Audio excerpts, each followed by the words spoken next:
கனவை நோக்கி செல்லும் பயணம் ஆரம்பிச்சு இன்னையோட 30 நாள் ஆச்சு. இந்த 30 நாள் ஒரு வருஷமா மாறணும். இந்த ஜேர்னி வந்து தொடர்ந்து போயிட்டே இருக்கும். எப்பவும் போல பல்ல விளக்கிட்டு நண்பனுக்கு போய் தண்ணியெல்லாம் ஊத்திட்டு நேரா வந்து நம்ம புதுசா ஒரு விஷயம் பண்றோம். ஐஸ் தண்ணியில முங்கி எந்திரிக்கிறது. 3 டைம் மூஞ்சிய முங்கி முங்கி எந்திரிச்சிட்டு சாப்பிட்றதுக்கு போனேன். பால், முட்டை, ஆப்பிள், பனானா எல்லாத்தையும் நல்லபடியா சாப்பிட்டுட்டு அம்மாவும் பிக்கப் பண்ணி கொண்டு போய் நேரா வேலையில விட்டுட்டு லஞ்சுக்காக அம்மா வந்து நெத்திலி மீனுக்கு வந்து மசாலாலாம் போட்டு வச்சுட்டு போயிட்டாங்க.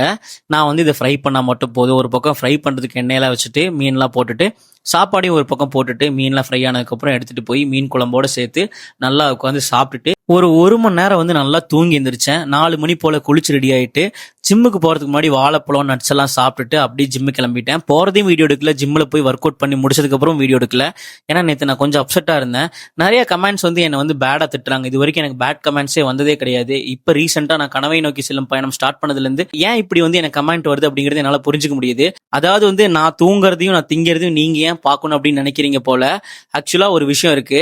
நான் வந்து எல்லாமே ஒரு ப்ராசஸாக தான் ஒரு ஜேர்னியை ஸ்டார்ட் பண்ணுவேன். நான் இதுக்கு முன்னாடி ஆல் ஓவர் இந்தியா ஃபுல்லாகவே நடந்து காசு இல்லாமல் ட்ராவல் பண்ணேன். அதுவும் ஒரு ப்ராசஸ். அதுக்கப்புறம் நான் காஷ்மீரில் போய் வின்டர் ஃபுல்லாகவே ட்ராவல் பண்ணேன். அதுவும் ஒரு ப்ராசஸ். அதே மாதிரி இந்த கனவை நோக்கி செல்லும் பயணம் அப்படிங்கிறது என்னை வந்து ஒரு மாடலாக மாற்றுறதுக்கான ஒரு ஜேர்னி. அது வந்து ஒரே நாளில் மாறாது. அது வந்து ஒரு பெரிய ஜேர்னி. அந்த நம்ம வந்து வெயிட் பண்ணி பொறுமையாக பார்த்தா தான் புரியும். யாருன்னே தெரில, ஒருத்தன் வந்து என்னை அடிப்பேன் கிடிப்பேன்லாம் சொல்கிறான். அவனுக்கு என்ன அப்படி என் மேலே கோவம்லாம் எனக்கு தெரியல. நான் ஒரே ஒரு விஷயம் மட்டும் சொல்லிக்கிறேன். கண்டிப்பாக என்னை பார்த்து ஒரு 10 பேராவது வந்து இந்த வீடியோஸ் பார்த்து மோட்டிவேஷன் ஆவாங்க. கண்டிப்பா ஜிம்முக்கு போவாங்க, அவங்க உடம்ப பார்த்துக்கணும்னு நினைப்பாங்க. நான் பண்றது எல்லாமே நல்ல விஷயம். அதனால தான் நிறைய பேருக்கு பிடிக்க மாட்டேங்குது. ஆனா நான் அது கவலைப்பட மாட்டேன். ஏன்னா இது எனக்கு ரொம்ப பிடிச்சிருக்கு. நான் இந்த ப்ராசஸை கண்டிப்பா பண்ணுவேன். உங்களுக்கு ஒரு நாள் வந்து இந்த ரிசல்ட்டை காமிப்பேன். அப்ப எல்லாருமே நீங்க வாயை பொளந்து பார்ப்பீங்க.